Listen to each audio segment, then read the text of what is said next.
niki kula niat tarbiyah teng santri-santri. Sedanten redaksi tentang maulid kula pilih beberapa. Asyroko dadi mencorong.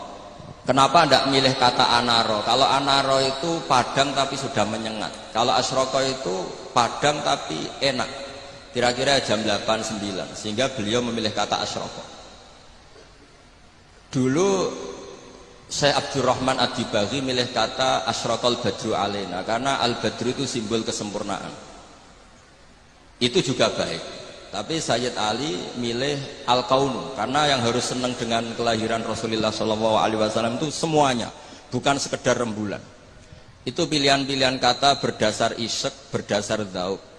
Yang al-badru karena mewakili kesempurnaan, simbolnya adalah Lailatul Badri. Al-kaunu mewakili hakikat bahwa hadal kaunu kulluh yafrah bi Rasulullah SAW. Kalau kemarin disuruh sama Gus Yasin Putra Bambun untuk ngisi maulid di dalam beliau. Saya menerangkan bahwa orang itu harus senang. Kata Sayyid Muhammad SAW, faman angkarol maulida faqila lahu, misalnya limada tafrahu bi maulidin nabi, apa bisa menjawab? Misalnya kita punya anak, saya beri contoh, punya anak keriting, wireng, gendut, raine kok bapake lah kira-kira gitu. Iku wae diakekoi seneng kelahiran anak, padahal prospeknya enggak jelas. Sok ben nakal ta ora kok bapake ora jelas, iku wis seneng. Lho iki lahire nabi diseneng-senengno kok dieskali. Artinya maulidu hadzal nabi ini jelas al-maktubah membawa sa'adatut daren, pasti membawa sa'adatut daren. Lho ono wong seneng kok disoal, itu pakai logika apa? Anak kita yang lahir gak jelas masa depannya aja kita seneng. Kira-kira ngoten logika maulid. Sebab itu redaksi seneng itu ekstrim tentang beberapa teks. Sehingga diredaksikan fatrobu ya halal masani. Toroban itu seneng yang agak kaul, agak berlebihan. Sebetulnya di kamus itu ya agak-agak joget maknanya toroban. Tapi kalau tak maknanya gitu, masa kiai-kiai joget kan ribet ya. Tapi toroban itu seneng yang sudah tidak terkendali. Jadi toroban itu al-farah yang melahirkan gerakan tubuh, itu torob. Makanya di situ tidak dikatakan fafrohu tapi fatrobu. Jadi seneng yang sampai melahirkan gerakan tubuh.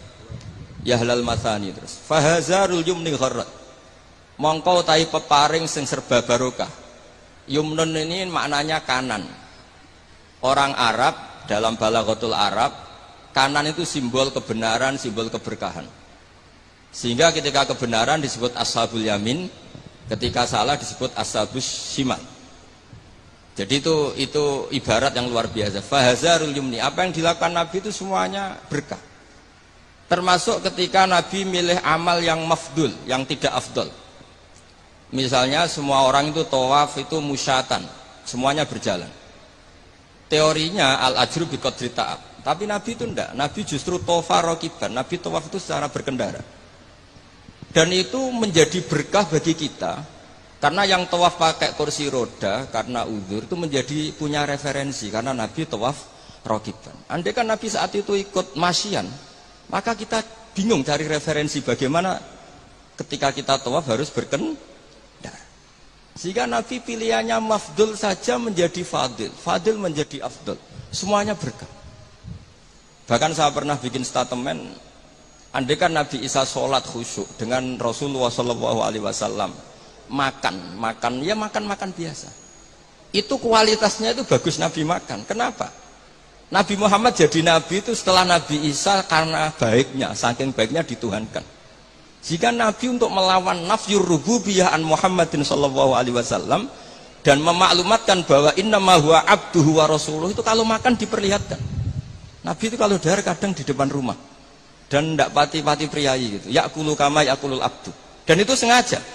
Sehingga ada orang fasikoh lewat, ahadalladzi yas'umu annahu nabiyyun ya'kulu kama ya'kulul abdu. Ini tahu orang yang klaim jadi nabi, cara makannya kok gak priayi, kayak makannya abdun. Si perempuan tadi maknani abdun itu budak, tapi Nabi santai saja ngetikan ayu abdin a'badu minhu, ya memang saya budak terbaik, muridan bidzalika annahu abduwah wa rasuluh. Itu kata para ahli tafsir, dikatakan gerakan seperti ini penting bagi seorang Rasulullah Muhammad SAW Yang beliau jadi nabi setelah kecelakaan Isa dituhankan karena terlalu khusyuk. Nah, kalau bagian riwayat yang bagian gak khusyuk ini karena ini.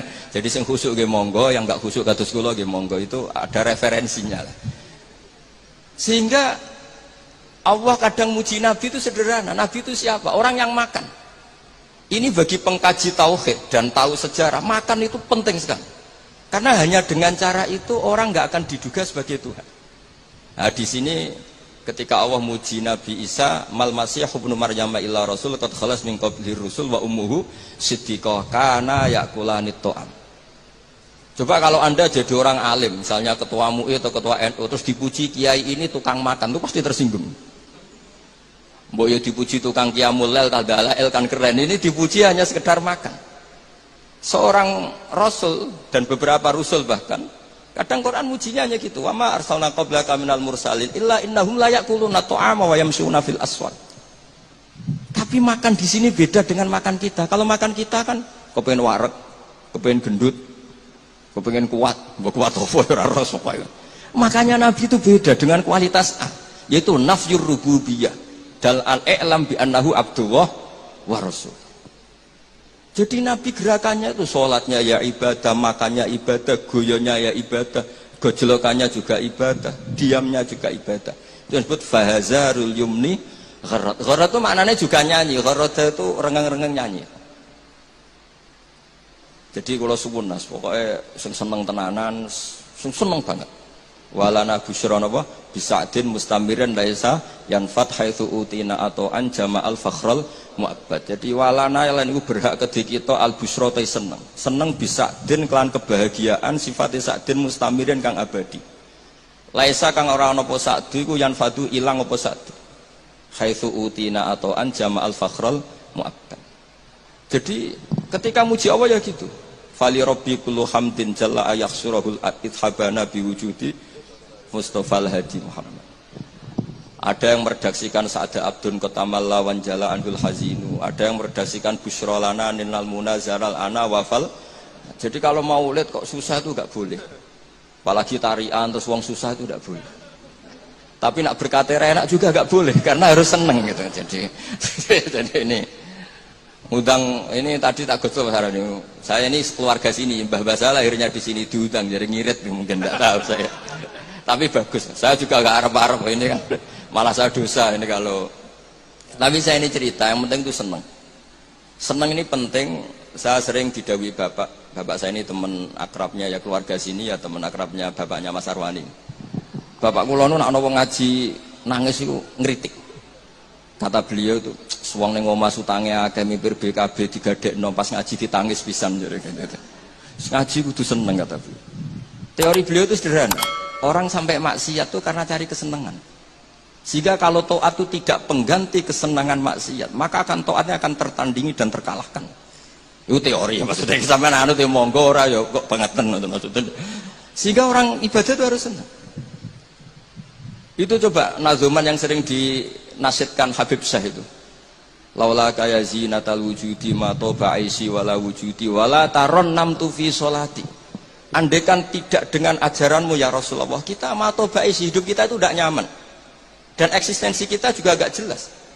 Coba andaikan tanpa Rasulullah SAW, kita minum mengatakan ini segar, habis makan bilang ini wareg, ini sate enak. Itu al kuffar yaquluna dzalik, wal munafiq wal fusaq yaquluna dzalik. Bedanya apa coba? Tapi barokahnya tarbiyati Rasulullah SAW, naqulu linataqawwa alal ibadah wa nashrab linataqawwa alal ibadah. Beda sekali.